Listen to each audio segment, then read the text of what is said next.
Good morning, people. It's a doggy day. Wanted to make a quick and short video on some of the equipment I use for my three dogs, as far as the collars I use and the harness um, and the leashes. Normally in the mornings, I take my dogs out for a walk. I have three dogs and three different size leashes, so they're not all walking tangling each other side by side. One Lily's always in the front. Luna's my 20-pound dog. She normally walks on the other side, and my little guy in the middle. But this does help from them not tangling each other up. The other stuff I want to talk about is some of the collars I use, the reason why I use them, and how they work. So I want to start out with this one here. So this collar that I have here, um, and I have two of those, one for my little dog and one for my 20-pound dog. It's a spike collar that we had to use because our Belgium, as a puppy, their natural instinct is to grab things by the neck. Um, she's a high prey dog, and that's what they do. It's just nature. So I use these collars for my little dogs. Um, she doesn't hurt them, but this does prevent her um, from grabbing them by the neck. So every time she does, obviously she lets go fairly quick. So as you can see, the collar's pretty well used. She never hurts the dog. That's just the way that, as a puppy she plays. Now these other two collars, I got this one's for my little guy Diego. It's nothing fancy with him. Again, he's a 10-pound dog, so he's good with something simple like this. Luna, my 20 pounds, a 20-pound dog could be fairly strong. So this collar here is designed, as you can see, when I pull the leash, it it closes and it tightens up on her neck, um, which for correcting the dog is perfect. Um, it works very well for training.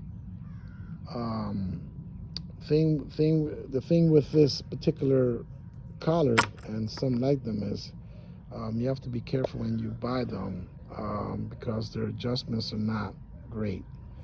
Um, but they really work well when you're trying to train a dog. Um, and of course, when you're training a dog, the leash pressure is very important because you got to teach your dog that when you put a little pressure on the leash, she needs to obey the command. This next collar here, this is from my Belgium. As you can see, it's got a handle on it, um, metal buckles, and it's pretty wide color. Obviously, she's a very high drive, strong dog, so you need a strong collar. I also have this vest for her, which works really well, as you can see. It's got pockets on the sides here to allow for airflow so it doesn't get overheated. This wraps around pretty good around her, as you can see, around her belly, her neck, and it also has a handle on the side here. It's a full collar or a vest. As you can see, it goes right around underneath her body. It works very well. So one thing that we'll say is, especially when you have a dog over 20 pounds, which are, like I said, um, they still can be pretty strong. If your dog is reactive or it's not properly trained yet, I suggest not to use a harness like this because you have no control with the harness at all. They'll just pull you wherever they want to go. However, with the collar, You put a little collar pressure on them. Once they learn that, if they get overexcited or pull too much, yeah, they're going to feel it and they're going to start to slow down. So if your dog is not trained and is very reactive, um, I suggest you teach them with a collar first until you move them on to put a full harness such as this, which are very nice to walk. And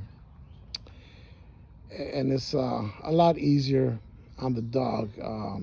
But again, if it's a reactive dog and it's not properly trained to just walk along and not react to every squirrel or other dogs or even other people, I suggest you keep them on a collar until they learn to not be so reactive, because that can also be get yourself into a dangerous situation. The other thing is, um, if you do find yourself in some kind of situation where you need to pull your dog away or whatever, the collars work so much better. Grab by the collar, you twist a little bit, and they'll let go or release. However, with the harness, yeah, you got very little control over that.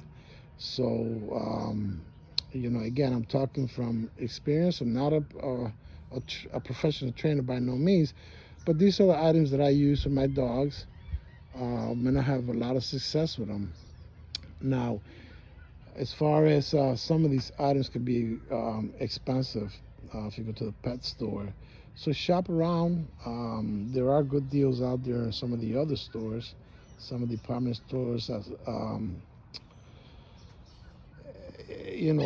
a lot of these things on sale,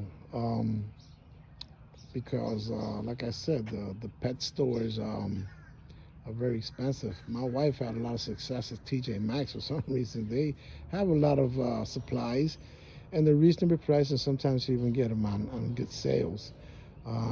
But I will say that this collar, and each of them have one. I don't have all of them right here, but this collar here, that when you pull, um, see, this is the way it goes. See, when you pull on the leash, it closes up. This has to be one of the best ones on the market. I really recommend it. Um, a lot of success, and the dogs react very, very well with them.